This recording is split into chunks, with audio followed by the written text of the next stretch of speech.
Mr. Trump's tantrums continue to increase in scope and size.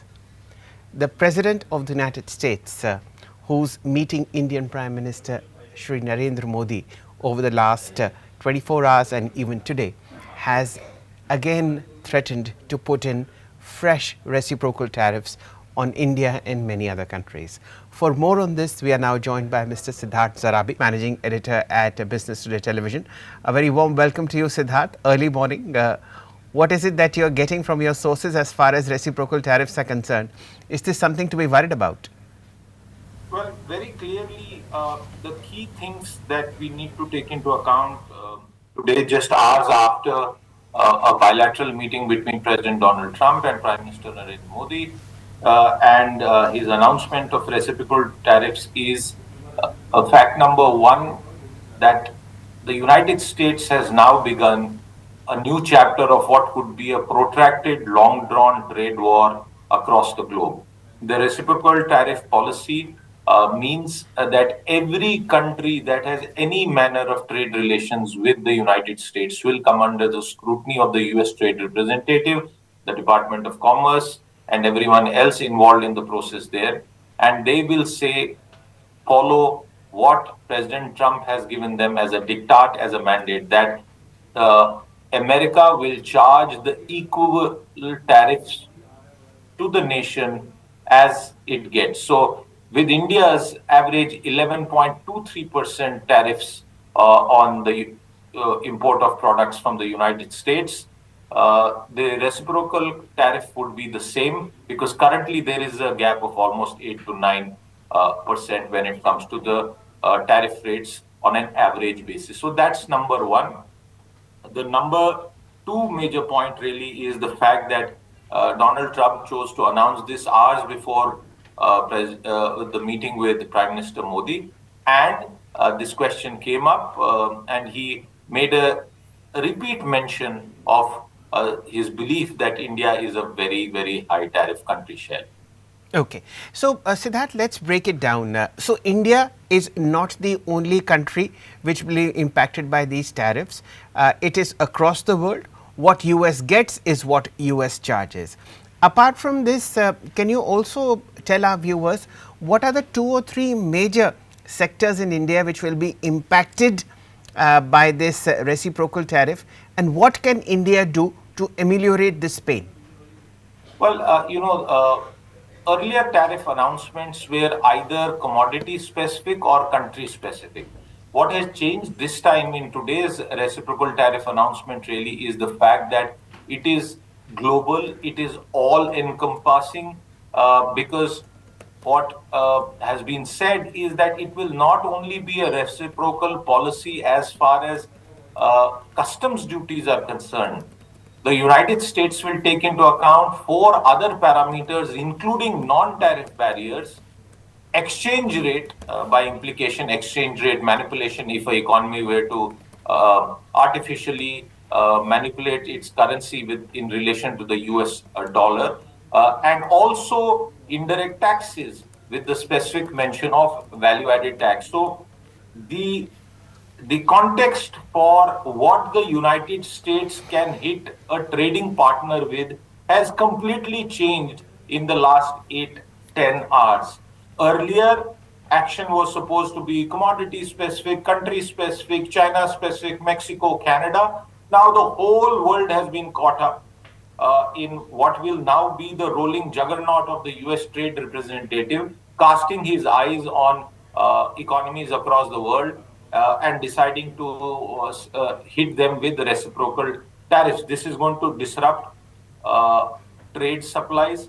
This is going to perhaps cause another supply shock, I would say, perhaps not to the extent of COVID, but a significant supply shock. And one final point, Shell, before I hand it back to you. There is a 180-day period for a US trade report, a TR report that has been spoken about. But equally, we have heard other officials of the US administration say these tariffs could start rolling from as early as the 2nd of April. So, most countries, including India, have practically a few weeks till then to adjust their policies. There's also the bit about what transpired in the subsequent meeting between between President Trump and Prime Minister Modi, but we can perhaps take that later. Siddharth, hang on for a while. What we'll do is we'll show our viewers what Mr. Trump said, and then I'll come back to you. Meanwhile, Nifty's opened 106 points lower, 112 points lower at about 22,921 on Dalal Street. But let's hear what Mr. Trump has to say.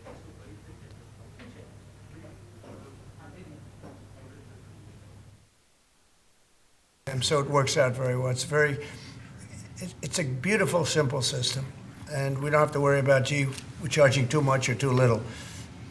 But traditionally, India is right at the top of the pack, pretty much.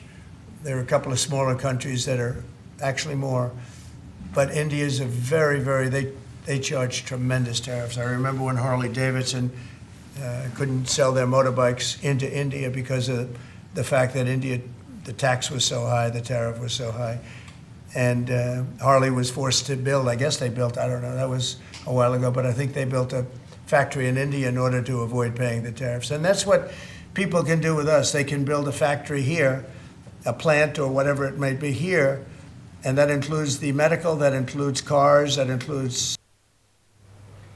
Well, there you have it. This is what Donald Trump told American audiences, and it is now percolating across India as well.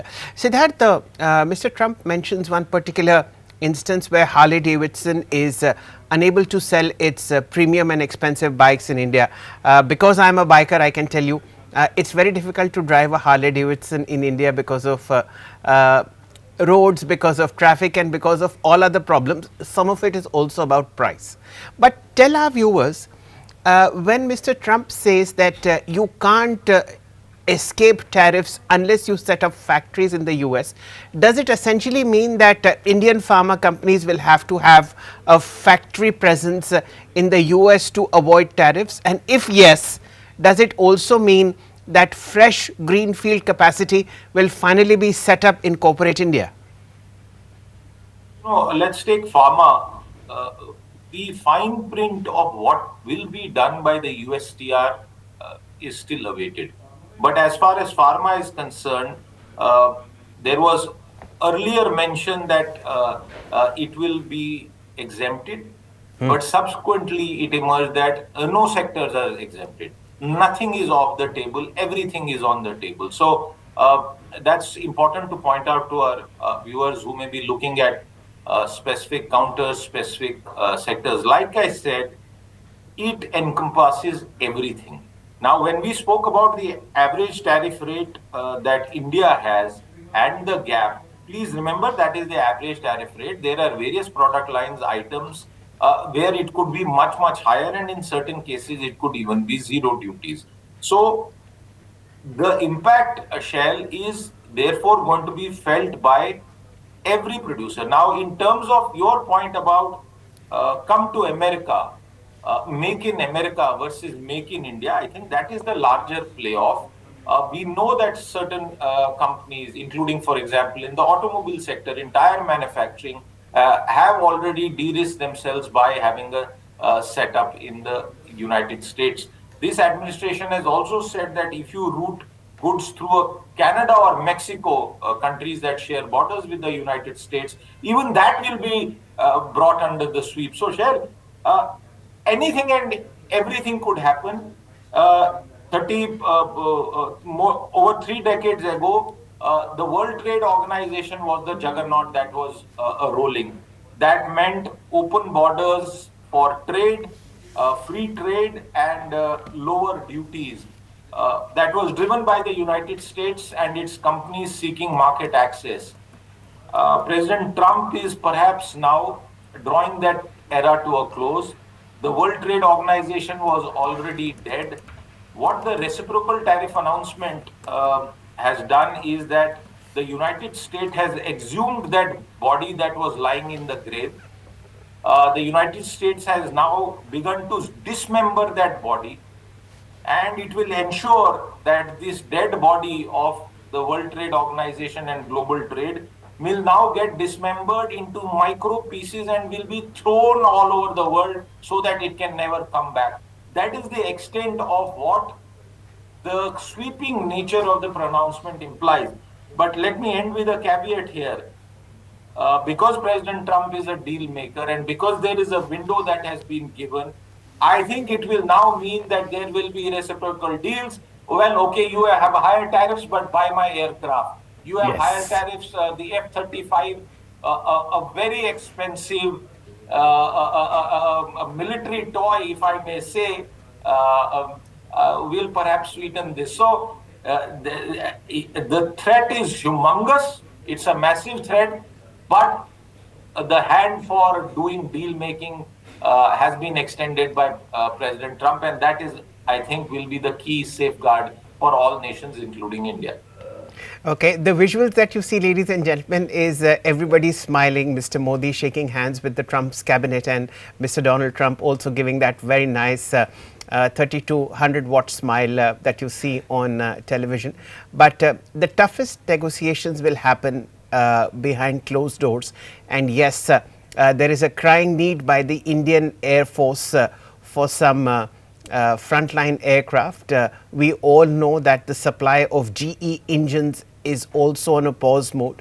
Maybe Mr. Modi will sort of bring out victory from the jaws of defeat. Only time will tell. But whatever will happen, Siddharth will keep on updating us as far as this macro news is concerned. Thank you so much, Siddharth. Good to see you early morning. You should do it more often. Thank you. Bye-bye.